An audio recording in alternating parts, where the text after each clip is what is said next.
This is Richard Wolff from Democracy at Work, responding to another Ask Prof Wolff question, this one coming from a monthly supporter via our website. And by name, Richard Rosen. And he asks, is there anything the Biden administration can do to decrease the rate of inflation significantly, even though it is worldwide? And I want to respond with a very strong and affirmative yes. There's all kinds of things that Mr. Biden can do. I'm going to go over several of them, but that's not a complete list. The tragedy in the United States is that we are dealing with the inflation by raising interest rates through the Federal Reserve. And the public discussion is as if that's it, that's our option, that's what we're going to do, that's what we have to do, as if there were not loads of other possibilities, which are all cut off by this conversation that is really a story of silencing. And I want to unsilence so that we all understand it. First of all, the United States impacts global inflation because it is an outsized participant. Let me give you an example. The GDP, the gross domestic product of the United States, about $21 trillion, right? The next biggest country, China, is only 15. And after that, they're very small. Germany is about 4. Russia is about 1.5. You get the picture? The United States is a huge outside player in the world economy. And if we bring down inflation here, everybody else confronted with the fact that prices aren't rising here the way they were wouldn't dare raise their prices because they'd price themselves out of the world market. So put aside the question of direct control. We don't need it in the United States. What we do here impacts the rest of the world. All right, so let's begin. Here's a way to stop an inflation. I'm not going to speculate on a possible one. I'm going to describe it for you historically.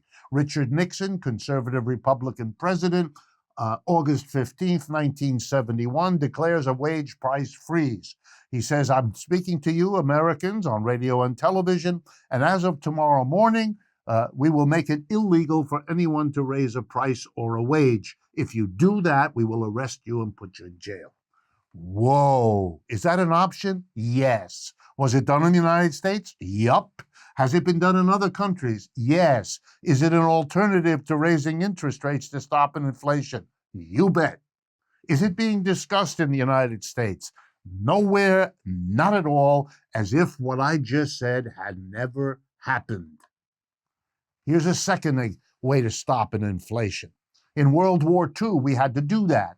The Democratic president, Roosevelt at that time, understood that to fight World War II, resources that used to be used to make consumer goods would be diverted to making uniforms, guns, planes, tanks, all of the apparatus of war. And that meant that the quantity of resources available to produce consumer goods would shrink, and therefore consumer goods would be scarce. The demand hadn't changed. The people of America still wanted to eat and dress and live the way they had in the past, but there wouldn't be the equivalent stuff. And the government decided, whoa, if we allow the market to handle this, the rich people will come in, see quickly that there's a shortage, and make sure they get it by bidding up the price. That's how they make sure they get what is scarce. Markets always distribute whatever is scarce to the richest people. Do you find that offensive? Does it contradict your morality? Think about what you just agreed to. Wow. And so the government didn't allow it. They didn't want an inflation. They didn't want the prices of consumer goods to go up so that only the rich people could get it and the mass of people couldn't afford it, who would then get angry and bitter, and we would have disunity at a time of war when we needed unity. So that was out, and they issued ration books that had in them ration stamps. And people, storekeepers, could not sell you a quart of milk, a gallon of gas, whatever it is that was in the rules of those days, without you having a stamp. And the stamps were distributed to people according to their need, not according to their wealth.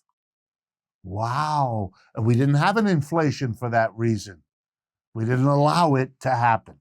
And here's a third one that's also a reality of American life, making it all the more amazing that there's no conversation about it, that the desperate government of Biden and the political center, Republican and Democrat, determined to survive politically and rebuild their shattered hold on American society, have to make us all unite in a war and have us all unite in the Federal Reserve as if the raising of interest rates is the only way to deal with inflation. Here's one more that time allows.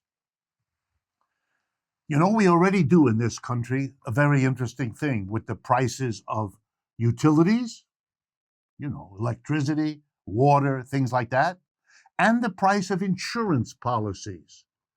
Because they have been abused by the capitalists who own those businesses, who raised their prices too high, who made a little personal inflation, we have what are called utility commissions in every one of the 50 states. And we have insurance commissions.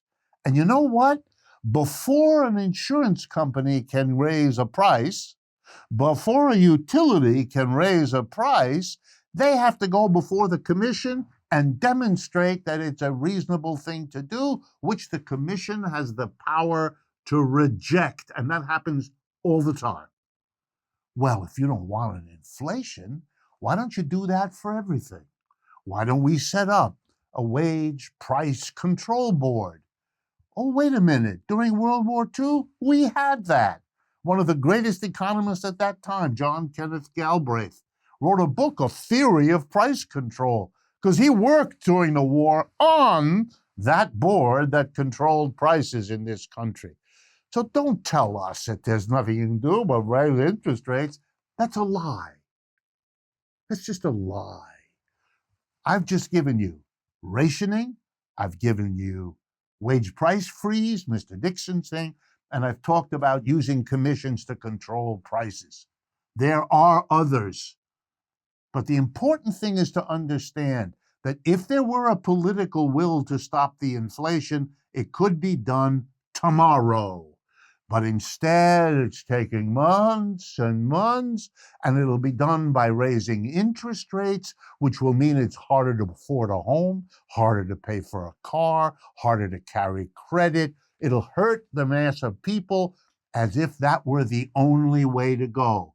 How about hurting some other part of the country to stop this national problem? Huh? If this kind of analysis is worth being known and understood in this country, help us, partner with us, spread the word, use this video in every way that you can.